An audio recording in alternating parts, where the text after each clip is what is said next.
नमस्कार दोस्तों, स्वागत है आपका हमारे official YouTube channel GS bye Neeraj sir में। कैसे हैं आप सब? मैं आशा करता हूँ स्वस्थ होंगे, मस्त होंगे और आप सभी लोग अपनी तैयारी में व्यस्त होंगे। तैयारी मित्रों, आप लोग वनडे एंट्रेंस में यूपीपी की कर रहे हैं, बहुत सारे लोग समीक्षा अधिकारी की कर रहे हैं, बहुत सारे लोग आरपीएफ की कर रहे होंगे, रेलवे प्रोटेक्शन फोर्स, बहुत सारे लोग अन्य एक दिवसीय परीक्षा जैसे एसएससी हो गया, एसएससी जीडी हो गया, यूपीपी हो गया, या फिर आप यूपीपीसीएस देख सकते हैं। एक दिवसीय परीक्षा यूपीपेट हो गया, जहां पर आपका जीएस पूछा जाता है, उसकी तैयारी में व्यस्त है। मित्रों व्यस्त रहिएगा, बहुत अच्छा मौका है। हमारे तरफ से आपको एक प्रैक्टिस दिया जा रहा है, जीएस का प्रैक्टिस है, तो ईमानदारी के साथ आप पेन पेपर उठा के चेक कर लीजिएगा। आज की इस प्रैक्टिस पेपर 1 में हम फाइनली आपका जो क्वेश्चंस देखेंगे 38 क्वेश्चंस होंगे। स्पेशली यूपी पुलिस के लिए है, उत्तर प्रदेश पुलिस स्पेशल रहने वाला है, और अन्य परीक्षाओं में भी क्वेश्चंस का लेवल सेम रहता है, तो आप वहाँ भी देख सकते हैं, वहाँ भी काम करेगा। ज़्यादा देरी न करते हुए सीधे क्वेश्चंस पे चलते हैं। पहला क्वेश्चंस आपकी स्क्रीन पे है, कह रहा है निम्नलिखित में से कौन सा नृत्य यूनेस्को की अमूर्त विरासत सूची में शामिल है? नाम झूमर का है, छाऊ का है, दिलखई का है और फुगड़ी का नाम दे दिया गया। यूनेस्को की अमूर्त विरासत सूची में कौन सा नृत्य शामिल है, आपसे ये पूछा गया है। सही जवाब की अगर बात करते हैं, राइट आंसर छऊ के साथ बनेगा। आपको सही जवाब यहाँ सी के साथ गोला काला करना है। आगे चला जाए, 2 नंबर क्वेश्चन से आपसे कह रहा है गेटवे ऑफ उत्तर प्रदेश किस नगर को कहा जाता है? गेटवे ऑफ उत्तर प्रदेश जो कहा जाएगा, नोएडा को, हाथरस को, गाजियाबाद को या फिर मथुरा को, किसे कहते हैं मित्रों? तो आप जानते हैं गेटवे ऑफ उत्तर प्रदेश जिस नगर को कहा जाता है वो नगर आपका जिला गाजियाबाद है। राइट आंसर्स गाजियाबाद के साथ लगा लो, B is the right answers बना लो। आगे चला जाए, 3 नंबर क्वेश्चन आपकी स्क्रीन पे है, पूछा जा रहा है गोदावरी नदी महाराष्ट्र के किस जिले से निकलती है? नाम कोल्हापुर का है, सांगली का है, नासिक का है और सोलापुर का नाम दिया गया। गोदावरी नदी की बात हो रही है, महाराष्ट्र से इसका उद्गम है। कौन सा जिला सही जवाब बनेगा? तो नासिक जिला राइट आंसर्स बनेगा मित्रों। राइट आंसर्स आपको बी के साथ लगाना है, B is the right answers बना लेना है। और आगे चलते हैं, अगला क्वेश्चन आपका आता है 4 नंबर है, बहुत प्यारा क्वेश्चन है। सही युग्म का चयन करना है। सही युग्म की अगर बात करते हैं, 4 ऑप्शंस दे दिए गए हैं। आपसे पूछा जा रहा है केंद्रीय आलू अनुसंधान संस्थान देहरादून है? नहीं, केंद्रीय आलू अनुसंधान संस्थान देहरादून नहीं है। केंद्रीय चमड़ा अनुसंधान संस्थान सलेमपुर है? नहीं। केंद्रीय शुष्क क्षेत्र अनुसंधान संस्थान जोधपुर में है? हाँ ये है। जबकि केंद्रीय औषधि अनुसंधान संस्थान कानपुर दिया गया। ये सभी विकल्प गलत हैं, केवल एक ऑप्शन शुष्क क्षेत्र वाला जो अनुसंधान केंद्र है ये आपके राजस्थान के जोधपुर में है। तो राइट आंसर्स सी के साथ लगाओ मित्रों, सी इज़ द राइट आंसर्स बना लो।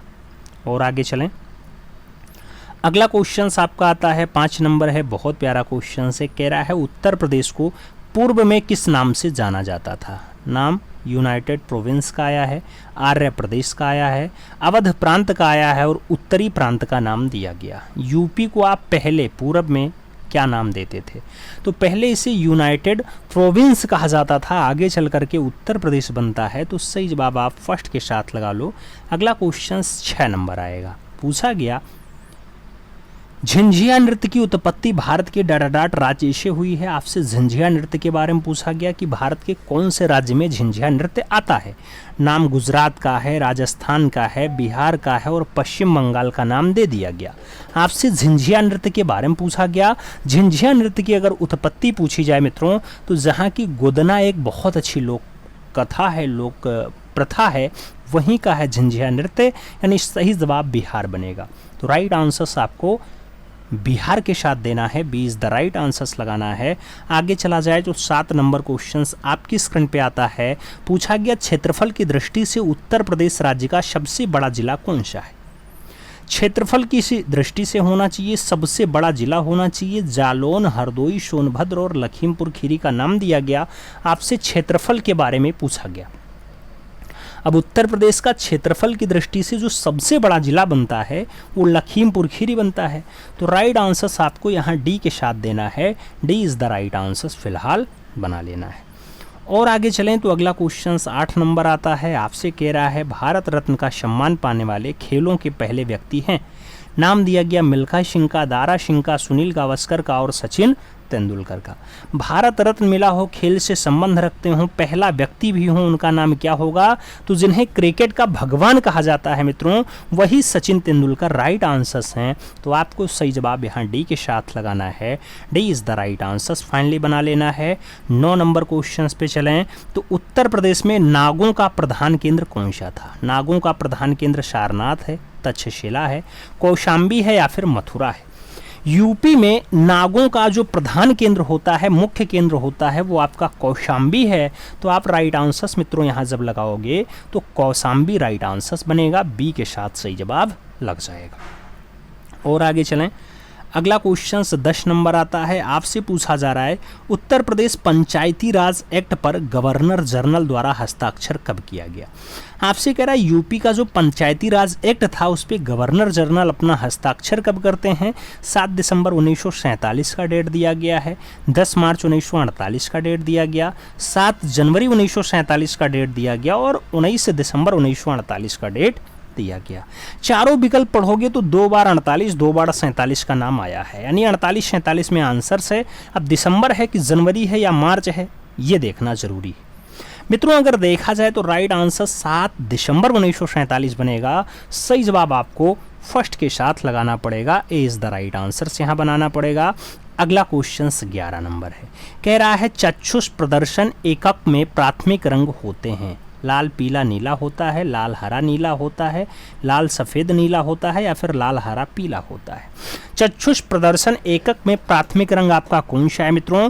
तो लाल हरा और नीला फाइनली आपके प्राइमरी रंग की श्रेणी में है। तो लाल हरा नीला आपके चक्षुष यानी आंख के प्रदर्शन में एकक रंग यही बनेंगे। सही जवाब बी के साथ गोला काला करना मित्रों। आगे चला जाएगा आपका 12 नंबर क्वेश्चन आता है। पूछा गया हाल ही में भारत ने निःशक्तता क्षेत्र में सहयोग के लिए निम्नलिखित में से किस देश के साथ समझौता ज्ञापन पे हस्ताक्षर किया? नाम इंग्लैंड का आया, ऑस्ट्रेलिया का आया, चीन का आया और साउथ अफ्रीका का नाम दिया गया। हाल ही में भारत ने निःशक्तता क्षेत्र में सहयोग के लिए कौन से देश के साथ समझौता ज्ञापन पे हस्ताक्षर किया मित्रों? तो वो देश अपना इंग्लैंड है। सही जवाब इंग्लैंड के साथ लगा लो। सही जवाब आप बी के साथ बना लो, B is the right answers लगा लो। और आगे चलें, अगला क्वेश्चन 13 नंबर आएगा। 13 नंबर क्वेश्चन से आपसे कह रहा है निम्नलिखित में से कौन पाकिस्तान के पहले राष्ट्रपति रहे हैं? नाम अयूब खान का है, याहया खान का है, जुल्फ़िकार अली भुट्टो का है और इस्कंदर मिर्ज़ा का नाम दिया गया। पाकिस्तान के पहले राष्ट्रपति के रूप में जिनका नाम आता है, जब राष्ट्रपति का नाम आए मित्रों तो इस्कंदर मिर्ज़ा लगाइएगा। सही जवाब आप यहाँ डी के साथ बनाइएगा, D is the right answers बनेगा। अगला क्वेश्चन 14 नंबर आएगा। आपसे कह रहा है केरल में फसल की कटाई पर कौन सा उत्सव मनाया जाता है? केरल में फसल की कटाई पे कौन सा उत्सव? लोहड़ी होता है, ओणम होता है, पोंगल होता है या फिर बैसाखी होता है? तो मित्रों केरला में जब फसल कटाई होती है उस टाइम ओणम त्यौहार मनाया जाता है। राइट आंसर सी के साथ लगा लो, सी इज द राइट आंसर्स बना लो। अगला क्वेश्चन 15 नंबर आएगा। आपसे कह रहा है उत्तरायण के पहले दिन कौन सा त्यौहार मनाया जाता है? नाम वट पूर्णिमा का है, ओणम का है, गुरु पूर्णिमा का है और पोंगल का नाम दिया गया। उत्तरायण के पहले दिन कौन सा त्यौहार मनाया जाता है? तो उत्तरायण के पहले दिन पोंगल मनाया जाता है मित्रों। राइट आंसर्स पोंगल दे देना, डी के साथ आंसर्स लगा लेना। 16 नंबर क्वेश्चन आपकी स्क्रीन पे ये रहा। पूछा गया 96वां अखिल भारतीय मराठी साहित्य सम्मेलन महाराष्ट्र के किस जिले में शुरू हुआ? नाम वर्धा का है, नासिक का है, नागपुर का है और बम्बई का नाम दे दिया गया। आपसे कह रहा है 96वां अखिल भारतीय मराठी साहित्य सम्मेलन महाराष्ट्र के कौन से जिले में हुआ? तो जिला का नाम महाराष्ट्र में वर्धा बनेगा जहां ये आयोजन हुआ है। सही जवाब आप फर्स्ट के साथ लगा लो, ए इज द राइट आंसर्स बना लो मित्रों। आगे चलें, 17 नंबर क्वेश्चन है। 30 जनवरी 2023 को साइंस की 20 इंसेप्ट्स मीटिंग में किस स्थान पे आयोजित हुई? आपसे कह रहा है 30 जनवरी 2023 को साइंस की 20 इंसेप्टेंस मीटिंग्स जो है वो कौन से स्थान पे बुलाई गई थी? तो वो पांडिचेरी में बुलाई गई थी मित्रों। लद्दाख, पांडिचेरी, जम्मू कश्मीर और चंडीगढ़ ऑप्शंस दिया गया, जिसमें पांडिचेरी आपका आंसर्स बनेगा। तो सी के साथ आपको यहाँ राइट आंसर्स बनाना है। 18 नंबर क्वेश्चंस पे चलते हैं। कह रहा निम्नलिखित में से कौन सा जंतु जो है वो कीट नहीं है? नाम खटमल का है, मकड़ी का है, मच्छर का है और मक्खी का नाम दिया गया। कौन सा जंतु आपका कीट की श्रेणी में नहीं आता है? तो मकड़ी आपके कीट की श्रेणी में नहीं है। सही जवाब सी के साथ लगाओ। अगला क्वेश्चन आपका 19 नंबर आता है मित्रों। आपसे क्या कह रहा है? इंग्लिश चैनल तय करके पार करने वाली पहली महिला कौन थी? नाम एक भारतीय का है, एक ब्रिटिश का है, एक फ्रांसीसी का है, एक अमेरिकी का नाम दिया गया। इंग्लिश चैनल तैर करके पार करने वाली जो पहली महिला बनेगी वो एक भारतीय बनेगी। तो राइट आंसर्स आपको फर्स्ट के साथ देना पड़ेगा। A is the right answers बनाना पड़ेगा। 20 नंबर क्वेश्चंस पे चलें तो कह रहा है जब लोहे में जंग लगता है तो उसका भार बढ़ता है, उतना ही रहता है, घटता है या फिर अनुमेय है? मित्रों, जब लोहे में जंग लगता है तो उसका भार फाइनली बढ़ता है, इसलिए राइट आंसर्स जब लगाना तो फर्स्ट के साथ लगाना। A is the right answers बनाना। अगला क्वेश्चन 21 नंबर आएगा। पूछा गया प्रोटीन के निर्माण में किस तत्व की आवश्यकता होती है? नाम जिंक का है, पोटेशियम का है, कॉपर का है और नाइट्रोजन का नाम दिया गया। प्रोटीन के निर्माण में कौन सा तत्व आवश्यक है? तो उस तत्व को लोग नाइट्रोजन कहते हैं। इसलिए जब राइट आंसर्स की बारी आए तो नाइट्रोजन बताओ। डी के साथ राइट आंसर्स लगाओ। अगला क्वेश्चन 22 नंबर आएगा। आपकी स्क्रीन पे ये रहा। पूछा गया मुंशी प्रेमचंद्र ने निम्नलिखित में से कौन सा लिखा है ग्रंथ? कामायनी, चिदंबरा, यम और शिवा सदन का नाम दिया गया। मुंशी प्रेमचंद्र ने कौन सा ग्रंथ लिखा है मित्रों? अगर ग्रंथ लिखने की बात आए तो इन चारों ऑप्शंस में शिवा सदन के साथ आंसर्स देना। D is the right answers फिलहाल लगा लेना। D is the right answer जाएगा। 23 नंबर क्वेश्चन आएगा। पूछा जा रहा है कांसा निम्नलिखित में से किसका मिश्र धातु है? तांबा और जस्ता का, तांबा और टिन का, टिन और जस्ता का या फिर लोहा और जस्ता का? कांसा निम्नलिखित में से किसका मिश्र धातु है? तो मित्रों जब कांसा की बात आए तो तांबा प्लस टिन इक्वल टू कांसा बनता है। सही जवाब सी के साथ लगाना है। सी इज द राइट आंसर्स लगा लो। अगला क्वेश्चन 24 नंबर आ जाएगा। आपसे क्या कह रहा है 24? पानी में हवा का बुलबुला, पानी में हवा का बुलबुला व्यवहार करता है उत्तल लेंस की भांति, अवतल लेंस की भांति, उत्तल दर्पण की भांति या फिर अवतल दर्पण की भांति? पानी में जो हवा का बुलबुला है मित्रों वो कैसा व्यवहार करेगा? तो वो अवतल दर्पण की भांति व्यवहार करेगा। अवतल दर्पण? अरे नहीं भाई, ये उत्तल लेंस यानी अवतल लेंस की भांति ये व्यवहार करेगा। तो सही जवाब बी के साथ लगाओ। B is the right answers बनाओ। दैनिक जीवन के प्रयोग से संबंधित खूब ज्यादा क्वेश्चंस मित्रों पूछा जाता है परीक्षाओं में। तो ये क्वेश्चंस मिलते हैं हर परीक्षा में, चाहे आप आईएएस की तैयारी करो, पीसीएस की करो या फिर आप समीक्षा अधिकारी, पुलिस या रेलवे, आरपीएफ किसी भी परीक्षा की तैयारी कर रहे हो, दैनिक जीवन से संबंधित क्वेश्चन साइंस के पूछे ही जाते हैं। अगला क्वेश्चन 25 नंबर है। निम्नलिखित में से कौन सा जो है शाहजहां द्वारा नहीं बनवाया गया था? शाहजहां ने नहीं बनवाया। शालीमार गार्डन, लाल किला, बुलंद दरवाज़ा या फिर जामा मस्जिद दिल्ली? अगर पूछा जाए कि कौन सा इसमें स्थापत्य कला का नमूना शाहजहां ने नहीं बनवाया, तो एक दरवाज़ा है बुलंद दरवाज़ा, जो गुजरात विजय के उपलक्ष्य में फाइनली अनपढ़ राजा अकबर के द्वारा बनवाया गया था। तो यही सही जवाब होगा। सी के साथ राइट आंसर्स गोला काला करो। अगला क्वेश्चन 26 नंबर आएगा। आपसे पूछा जा रहा है अवध के निम्नलिखित नवाबों में से किसने लखनऊ में बड़ा इमामबाड़ा बनवाया था? नाम अस्फाउद्दौला का है, आसिफ जहां मिर्जा का है, सुजाउद्दौला का है और यामिन उद्दौला का नाम दे दिया गया। बड़ा इमामबाड़ा लखनऊ में कौन बनवाता है मित्रों? तो आप जैसे इमामबाड़ा में प्रवेश करेंगे आपको दाहिने साइड में एक पट्टिका नजर आएगी, उस पर साफ साफ नाम लिखा हुआ है अस्फाउद्दौला। तो सही जवाब फर्स्ट के साथ लगाओ। ए इज द राइट आंसर्स बनाओ। अगला क्वेश्चन आपका 27 नंबर आ रहा है। पूछा जा रहा है सम्राट अकबर ने निम्नलिखित में से किसका निर्माण नहीं किया था? नाम आगरा का किला है, फतेहपुर सीकरी का किला है, दिल्ली का जामा मस्जिद है या फिर बुलंद दरवाज़ा है? अकबर ने कौन सा निर्माण नहीं करवाया मित्रों? तो अकबर ने दिल्ली का जामा मस्जिद नहीं बनवाया है। सही जवाब आप सी के साथ लगाओ, सी इज द राइट आंसर्स बनाओ। आगे चला जाए, अगला क्वेश्चन आएगा 28 नंबर होगा। पूछा जा रहा है मध्य रेलवे के महाप्रबंधक के रूप में किसने कार्यभार संभाला है? नाम अनिल कुमार लाहोटी का आया है, नरेश लालवानी का आया है, विनय कुमार त्रिपाठी और प्रकाश जाधव का नाम दिया गया। मध्य रेलवे के महाप्रबंधक के रूप में कौन अपना कार्यभार संभाला है? तो नरेश लालवानी राइट आंसर्स हैं। सही जवाब मित्रों बी के साथ लगा लो, B is the right answers बना लो। करंट अफेयर्स के क्वेश्चन से मित्रों बदलते रहते हैं, तो इन्हें बार बार देखते रहना है। अगला क्वेश्चन 29 नंबर है। पूछा गया निम्नलिखित में से कौन 1923 में गठित स्वराज पार्टी के संस्थापक सदस्यों में से एक रहा है? स्वराज पार्टी कब अस्तित्व में आती है? 1923 में आती है। क्या इसके संस्थापक सदस्यों में सी.आर. दास रहे, बाल गंगाधर तिलक रहे, जवाहरलाल नेहरू रहे और सुभाष चंद्र बोस रहे? तो आपको यहाँ चारों ऑप्शंस में जो आंसर्स मिलान करना है वो सी.आर. दास के साथ लगाना है। राइट आंसर्स मित्रों फर्स्ट के साथ बनाना होगा। अगला क्वेश्चन 30 नंबर आएगा। पूछा जा रहा है किसी राज्य में अनुच्छेद 356 के अंतर्गत राष्ट्रपति शासन सामान्यतया अधिकतम कितनी अवधि के लिए लगाया जा सकता है? 356 के अकॉर्डिंग राष्ट्रपति शासन 1 वर्ष लगेगा, 3 वर्ष लगेगा, 2 वर्ष लगेगा या फिर 6 माह लगेगा? मित्रों आप जानते हैं कि कोई भी राज्य में अगर आपको राष्ट्रपति शासन 356 के अकॉर्डिंग लगाना है तो आप जो मैक्सिमम लगा पाओगे वो 3 वर्ष के लिए लगा पाओगे। केंद्र सरकार अनुशंसा कर दे, फाइनली राष्ट्रपति शासन लग जाए। सही जवाब सी के साथ बना लो। एक बार में 3 साल तक मैक्सिमम आप लगा सकते हो। सी के साथ आंसर्स लगा लो। अगला क्वेश्चन 31 नंबर आता है।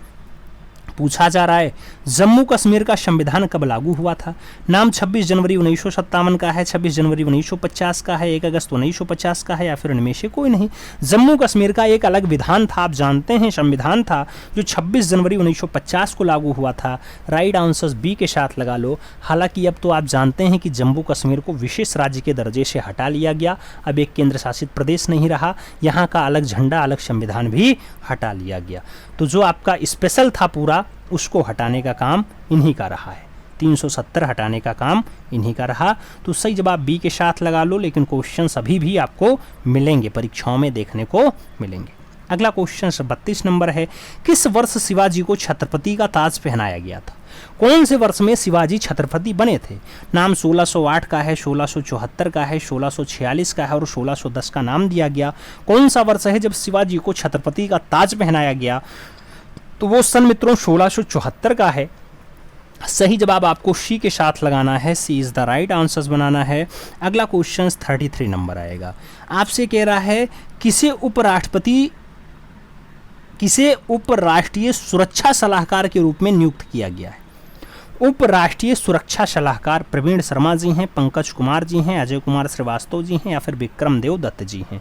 आप जानते हैं कि पंकज कुमार सिंह को उपराष्ट्रीय सुरक्षा सलाहकार के रूप में नियुक्त किया गया है। अजीत डोभाल तो आप जानते हैं कि मेन सुरक्षा सलाहकार हैं। तो सही जवाब बी के साथ लगा लो, V is the right answers बना लो। अगला क्वेश्चन 34 नंबर आएगा। पूछा गया इनमें से कौन सा विश्व का सबसे बड़ा नदीय द्वीप है? नाम भवानी द्वीप का है, श्रीरंगम द्वीप का है, अगत्ती द्वीप का है और मांजुली द्वीप का नाम दिया गया। कौन सा है जो विश्व का सबसे बड़ा नदीय द्वीप है मित्रों? तो मांजुली द्वीप सही जवाब बनता है। राइट आंसर्स आपको यहाँ पे डी के साथ बिठाना पड़ेगा, D is the right answers लगा लो। अगला क्वेश्चन हम 35 नंबर सॉल्व करते हैं। विश्व की मुद्राओं के संदर्भ में निम्नलिखित में से कौन सा युग्म सही सुमेलित है या सही सुमेल ढंग से मेल खाता है? नाम रूस का युएन दिया गया, म्यांमार का क्वाद दिया गया, भूटान का पेसो दिया गया और चीन का रूबल दिया गया। आपसे मुद्रा और देश के बारे में क्वेश्चंस पूछा गया। म्यांमार में क्वाद चलता है मित्रों, तो एकदम सही जवाब म्यांमार का क्वाद है। आप जानते हैं म्यांमार म्यांमार म्यांमार, तो आपने quad quad quad answers finally लगा लिया है। क्वाद आंसर्स बनाओ म्यांमार के साथ। और आगे बढ़ा जाए मित्रों, तो आगे कहा जाता है 36 नंबर क्वेश्चन क्या कह रहा है? निम्नलिखित में से कौन सी केवल रबी की फसलें हैं? आपसे कह रहा रबी की फसल कौन सी है? मक्का और मटर है, जौ और चना है, धान और कपास है, गेहूं और जौ है। केवल रबी की जो फसल है मित्रों वो आपकी जौ और चना है इसमें से। तो राइट आंसर्स आप बी के साथ लगा लो, B is the right answers बना लो। और आगे चलें तो अपना अगला क्वेश्चन आएगा 37 नंबर है। आपसे पूछा जा रहा है निम्नलिखित में से कौन सा शहर पश्चिमी ऑस्ट्रेलिया की राजधानी है। नाम डार्विन का है, ब्रिस्बेन का है, पार्थ का है और होबार्ट का नाम दिया गया। पश्चिमी ऑस्ट्रेलिया की राजधानी क्या है? तो सभी ऑप्शंस पढ़ने के बाद जो ऑस्ट्रिया है उसकी राजधानी तो वियना है, आप जानते हैं, लेकिन जो पश्चिमी ऑस्ट्रेलिया है उसकी राजधानी पार्थ है। तो राइट आंसर्स आप पर्थ के साथ लगाओ, बी के साथ लगाओ। अगला क्वेश्चन 38 नंबर है। आपसे क्या पूछा जा रहा है निम्नलिखित में से कौन सही सुमेलित है?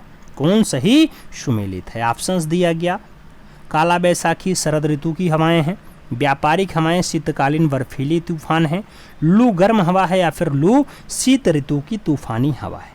पूछा गया कौन सही सुमेलित है। मित्रों सही सुमेल की अगर बात करते हैं तो आपने लू सुना होगा, अक्सर गांव में भी इसका बात आता है कि भाई लू चल रहा है, लू यानी गर्म हवा चल रही है तो आप घरों में रहो। सही जवाब लू गर्म हवा एकदम परफेक्ट बैठ रहा है, वही सही सुमेल है। तो सी के साथ आंसर्स लगा लो। अब आपका ये प्रैक्टिस पेपर एक ख़त्म होता है। 38 क्वेश्चंस आपने सॉल्व किया है। कितने क्वेश्चंस आपके सही गए ईमानदारी के साथ बताना। आप पढ़ाई कहीं भी कर रहे हैं कोई दिक्कत नहीं है, लेकिन टेस्ट पेपर तो आप कहीं भी दे सकते हैं, प्रैक्टिस पेपर तो आप कहीं भी दे सकते हैं। अपनी तैयारी को परखने के लिए प्रैक्टिस दे करके आप अपनी तैयारी जांच सकते हैं, तो उसके लिए पर्याप्त है। हमें उम्मीद है समझ में आया होगा। जो लोग वनडे एंट्रेंस की तैयारी कर रहे हैं उन तक ये डाटा जरूर पहुँचा देना, जिससे वो लोग भी प्रैक्टिस पेपर का लाभ ले सकें। जीएस का प्रैक्टिस बहुत ज़रूरी है सभी परीक्षाओं के लिए, चाहे वो यूपी पुलिस का दें, आरपीएफ दें, पीसीएस दें, आरओ दें, समीक्षा अधिकारी दें, या फिर जो अन्य परीक्षाएं चाहे पेट हों, टेट हों या फिर अन्य परीक्षाएं जैसे सुपर टेट की तैयारी कर रहे हैं, तो वहाँ भी जीएस जीके पूछा ही जाता है, तो उसके लिए भी उनकी लाभकारी रहेंगी। आगे भविष्य में टीजीटी पीजीटी में भी पूछा जाएगा, उससे पहले असिस्टेंट प्रोफेसर में तो पूछा ही जाता है, आप जानते ही हैं, तो उनके लिए भी लाभकारी है। तो उन तक डाटा जरूर पहुँचा दें। मिलते हैं क्षण में, तब तक के लिए दिल से सल्यूट। जय हिंद।